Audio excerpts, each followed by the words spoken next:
હા એ બેટા ના બોલી મને અમાર ઘર અને અમાર ઘર ના અહીંયાનું એટલે બંગ કેમ કહીને બોલી બેટા એ કઈ ના બોલે હા ના તોણી બેટા એને ના બતાવો ને કે તમારી માં વલ છે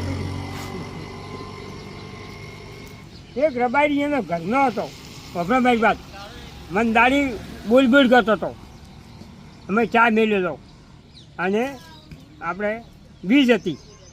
અને મને થોડોક વટાયો એને થોડાક ધક્કા મેળીને એમ કરીને એટલે પછી બીજા દાડે પાછો આવ્યો કે આજ ચા અમને પાવો છે પૈસા મૂકી દવાખાના જઈને આવ્યો બધા કેટલા કગરવા માટે આવીને ઘરના ના પણ મને ચા પાયો તાણે પછી હું શું કે શું કેમ અડ્યો હતો એને કે હું ધકોલ્યું મેળ્યું હતું એને ધકોલ્યું મેળે ચા પાતો હતો ને માનું ચા પાતો હતો ને બધાને પાતો હતો છોકરો છોડીએ નહીં એને ધક્કું મેળે સમાજમાં વળગે પછી સમાજમાં અમને વળગે ને અમે જ બોલતા ને પછી આખું ગમ કેટલું કહેતું હતું કે લેખા ખાખા ત્યારે દવાખાના ભેગો કઈ જાય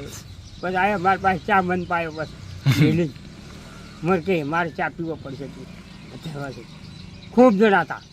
40-50 જણા પછી હું ચા પાયો હરું પાડો રબાઈ કે હવે ચા પી નકવાના કે છોડ છે નહીં આવી